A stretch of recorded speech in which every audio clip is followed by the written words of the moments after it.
Hello and welcome everybody. Monster Hunter Wilds has been out and I have over 50 hours in the game. I have almost, I think I'm like in the mid 80s in the Hunter rank. It's been a fantastic game, a fantastic time, and I was like, you know what, everybody that has a game that they like and they do videos, they gotta do a review. So I want to do a review, but do it a little bit differently than many other reviewers. I want to kind of start with what's bad about the game and then talk about what's good about the game. Because a lot of times when you're trying to make a purchase, people will talk about all the great things about the game and then go into the bad parts, when I feel like the bad parts out of the game are going to be very well noticed first, and the good part of the game is towards the later half of the game. I say half, but I would say basically after 15 hours mark. So sit back, relax, listen to an old man talk about, a new game that everybody else has already talked about, but maybe you're on the fence and you need that one person to tell you a real review. Okay, it's not really a real review, but you get what I mean. A different style of review, not like, I don't know, I'm just going into this with, whatever I want to do. I was planning on it. I had many different ideas of what I want to do, but here's going to be my review of Monster Hunter Wilds. Hope you enjoy. Thank you. So, like I said, I wanted to start this review with the stuff that I view as bad, and I really have three main points to bring up in this, and it is mostly are going to be things that you see early on, maybe throughout the game as you play. So, one of the first things that you'll definitely notice when you start playing the game, and a reminder, this doesn't last throughout the entire game of all the game, but for the first 15 hours, you're gonna have the struggle with the story. See, there seems to be sections. So the style of how you do things is typically you will start a hunt, or we'll say you talk to a quest giver and they say, we need to do this. So you end up going on your secret, and you are put on a roller coaster where you just kind of follow the people in front of you that don't move very fast. They move slow. You collect ingredients maybe during this time, or maybe you do nothing. Listen to the people, what they have to say. Then you reach to a destination where, we either do more storyline driven stuff, more narrative to the story, or perhaps after this time you finally go into a cutscene that starts the hunt. It's you go into this section of the game where you're kind of not doing anything, into another section where you're not really doing anything, where it feels like there are times that you are in a cutscene for maybe 10 to 15 minutes. It feels like that long. It might not necessarily be that long, but it feels that long. And then you finally go out to the hunt, and some of the early hunts and some of those cutscenes, some are fun, some are exciting, some are silly, and that's wonderful. But some of them are just like, okay, just let me go to the hunt, please. And when you finally get to the hunt, a lot of those really early hunts last for 5 minutes. So you're spending about a third of the time on a hunt than actually just watching cutscenes. You end up running into this position where 2/3 of the time you're just not playing the game. And this is something that really only affects the first 15 hours of the game. Whether or not you view that as a lot, that's, up to your discretion. Depending on how well versed you are in the game. Obviously, there were things like I was doing hunts, I get ahead, and then, I wanted to play with my brother, which out of all this, you can't do cooperative hunts until you've reached that cutscene where you hunt the monster. So a lot of this is, well, I gotta wait for him, or, I'm sitting here. So doing cooperative is just even more of a pain. However, with that said, this meant that it may have taken me a little bit longer to get through the story because of that, because I was sitting waiting to party up with my brother and do some hunts. And it's something that can take a while. It's definitely something that can be a while, and obviously if you're less skilled, it might even be a little bit longer than that. I have a few friends that are playing the Monster Hunter for their first time, and one friend, only one of the two friends has it right now, and the one friend is struggling on some of the bosses, even though a lot of reviewers said it was easy. it's this thing where, I give him a little bit of advice, and he's like, yep, that's what I did, and I ended up doing it, and I could have helped him with it too, but I didn't know he was trying to do it, so that's my bad. But that is one of the glaring issues early on in Monster Hunter, is that you are going to be seeing a lot more cutscenes than being on hunts. However, once you get past that 15 hours, this is no longer a big issue. You can, I spent, a few hours just hunting before they're like, hey, it's your next storyline beat. Like 3 hours, instead of, getting this sort of idea of, oh, we have 3 hours of cutscenes and then 1 hour of hunting. I know that's not 1/3 exactly, but you know what I mean. It has a lot of cutscenes, but not just cutscenes. It's these roller coaster portions where you're being guided and you're just sitting on your secret, letting it send you away. Where a lot of times they don't let you go off the beaten path. They're like, no, we need to go this way. So it's a long tutorial, essentially. The tutorial feels too long. And well, there's one other issue of the story. The other thing about the story that doesn't come very apparent at first is the character Nata. Nata is a focal point of the story. He is a young boy. This is first cutscene of the game explanation. He is a character that him and a bunch of humans are being attacked by a monster.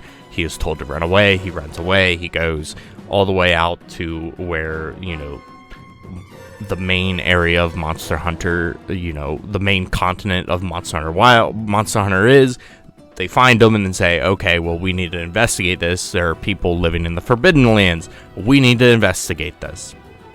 So his whole goal at the start of the game, and your goal, is to, get this boy home, find out what's going on. Is there civilization here and all that?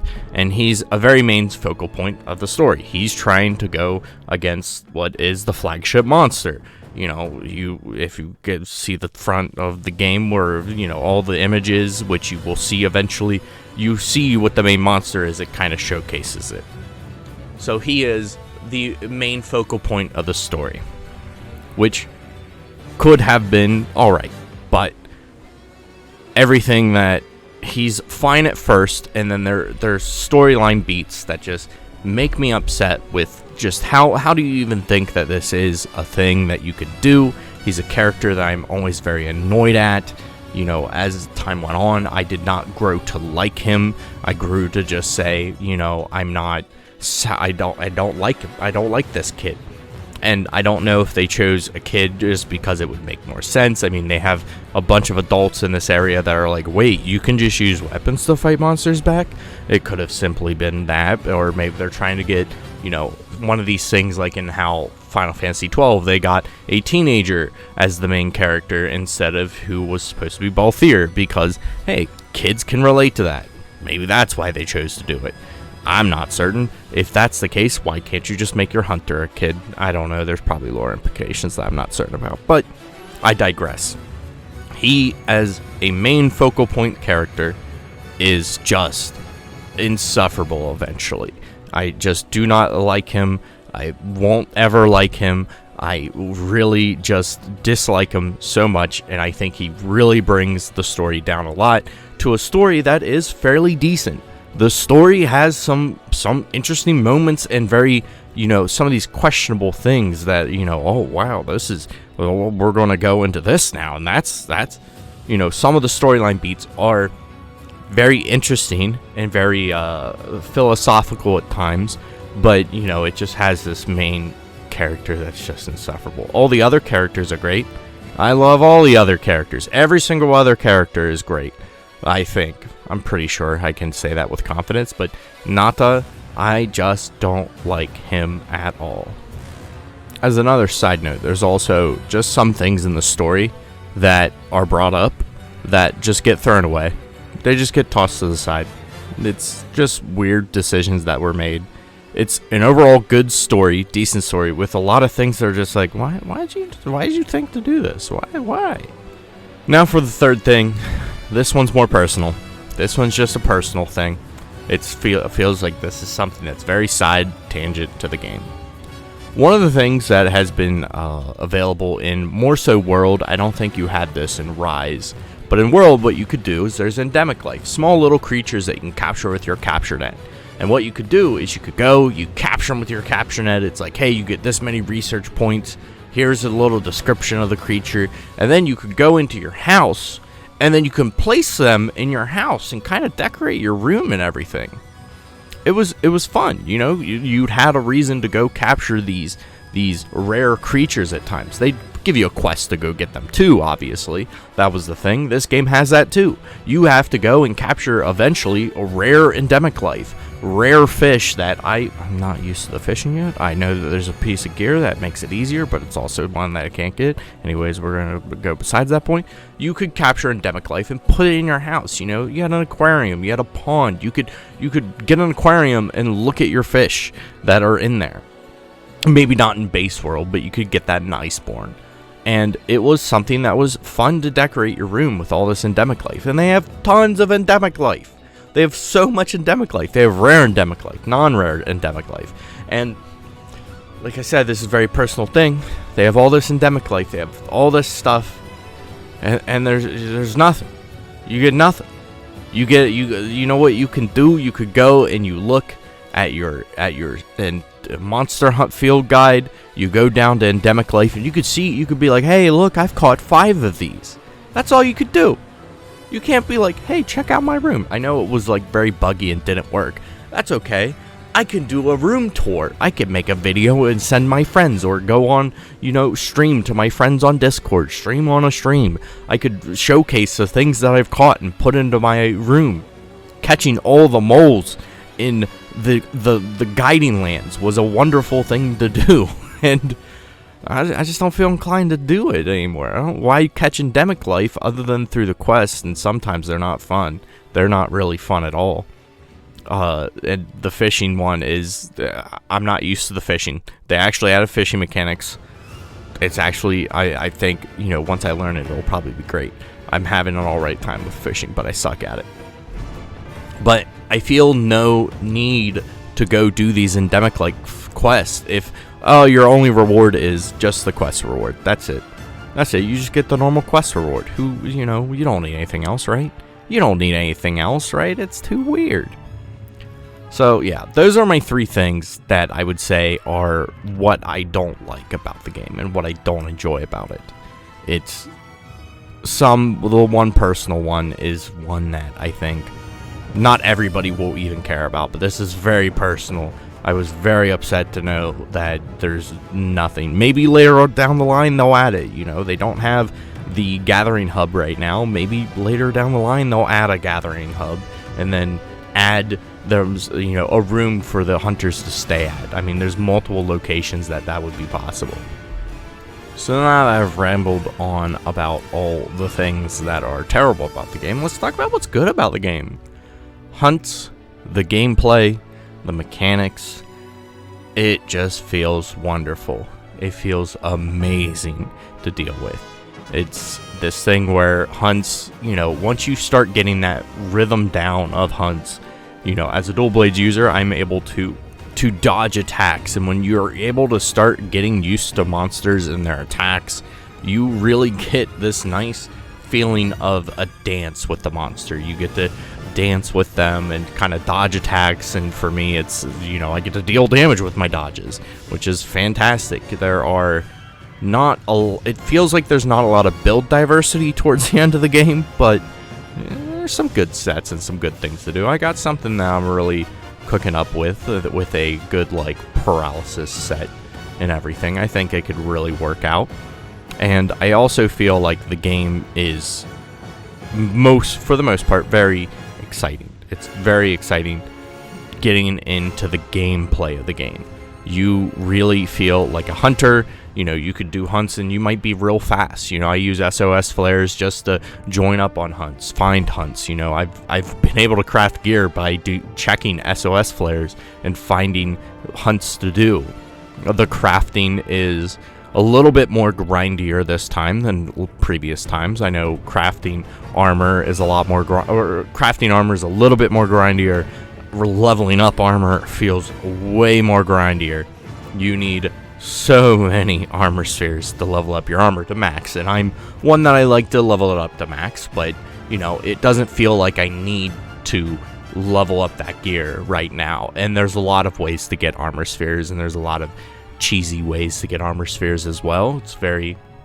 It's not too challenging at times, and I think the gem system, the decoration system, is really good. See, what they did was that they made a lot of so they've split the decorations from armor and weapons. So if it's a weapon decoration, it can only be put in weapons. If it's armor, it can only be put in armor. And from what I've seen, armor decorations are level 1, 2, 3, with 3 being like normally either a rare skill or possibly even multiple levels of the skill. Just one skill involved though. For weapons though, they can have like combination decoration. So I have one that is a dragon jewel level 3, so it gives me 3 levels of dragon attack, 3 of 3, and then it gives me 1 level of razor sharp. Obviously might not be the best combination, but it allows you to come up with some interesting build diversity and gives you these, oh well, all these things for your armor, you know, level 1s, level 2s are actually going to be quite common. You're going to be able to see a lot of these and be able to craft things very, you know, create sets pretty easily because they're all fairly common. The rare things are typically going to be the weapon jewels that have, you know, 3 levels of one level of another, because you're going to want to get that very specific jewel that gives you 3 dragon attack and then 1 of that very specific skill. And I think it adds enough ways to make sure that you can have a base level to your guild, to your armor set, but also be able to have a grindier way to do your armor set. And speaking of armor sets, armor, it looks fantastic. It's really great. Also making it so that, hey, you don't have to, you know, and I think definitely World was like this, but I don't know if Rise was like this or not. You would go, you'd hunt a monster, and then you're like, wow, this looks cool. And then you hunt better monsters, you're like, well, now I have to upgrade my armor, it doesn't look cool. And eventually they added transmogrifying, which was a different way of crafting gear though. You had to craft it just to make it look good. Now they've combined the two. And I think that's also why armor might be a little bit more harder to grind for, just a tiny bit. And it's not too much, because now, well, okay, the gear serves 2 purposes. You can use it to make it make your character look unique, and you can also just craft gear that's good. The armor is very good. You know, there's a few new I don't want to say sets, but new skills that are pretty good, and there's some sets that are really interesting. It's really fantastic. The weapons all look unique. It's great. Some of them I don't like. I don't really like the Ardean weapon system, but I haven't dove too far into it. We'll have to kind of see and how I feel about it later down the line. But right now, I'm like, it's okay. What else? Not being able to change your weapon skins is kind of sad, but doesn't make or break the game, really. And even though there were 2 things that reviewers kind of said, I saw a lot of reviewers talking about during the release reviews of Monster Hunter Wilds, was that the game is too easy. That is the case early on, but much later down the line, it is not as easy. I've had times where I've carded very consistently. I've started to have people fail hunts. I've failed hunts. It is something that the difficulty is there. It's there. It's just not. It's all on the back end. It's not front loaded like a game like Dark Souls would be, and that's fine. It doesn't have to have this front loaded difficulty, because you need to get used to the game first. And the other thing that people talked about, that I saw a few people talk about, was that there's not enough monster diversity, and or more so, the roster of monsters is small. And I think what we got is that we have a smaller roster, but with a lot more better diverse set of monsters. It's a lot more unique monsters. There are a few copy images. We have multiple different Rathalos type characters, but it's a very few amount of those, and a lot of the monsters are new and they feel very different from one another. And I think that differences in how the monsters feel is we got a much more diverse cast of monsters than having just a lot of monsters. It's a very good base, and I think the amount of monsters is fine. It doesn't feel like, at least 50 hours in, or over 50 hours in, that this is not good. This is not enough. It feels like, no, this is fine. I like going up and, beating up Chotacabra and taking his lunch money. It's fun. It's fun. I'll do it multiple times. I'll do it again. I think there's a lot of things in this game that are grindier. Weapons are a lot harder to craft. Charms are a lot harder to craft at the end game. Just because you have to do tempered monsters a lot. And it takes time. But overall, it's been a fun game. A fun experience. Anyways, that's how I feel about Monster Hunter Wilds. I think it's still an amazing game. It's an amazing base level of the game that I will still enjoy. I'm going to enjoy it for time. I'm going to enjoy it for a while. They have some event quests that are interesting already out. I've played World and Iceborne when they launched. I got to go through the event quest, and it seems like they're doing a similar system as World and Iceborne in the event quest system. So, and there's some interesting items already in the game, interesting weapons. I'm certain we'll see some cool and silly things coming out in the near future. And hopefully, you get to enjoy the game too. If you feel like, hey, the story sucks, I don't want to get it, I completely understand. Story isn't bad, but hey, you can have one bad character and you're just like, why would I go through this? This is a pain in my butt. So, hopefully this helps you out. Hopefully enjoy the video. Anyways, I'll see you all next time. And until next time, happy hunting.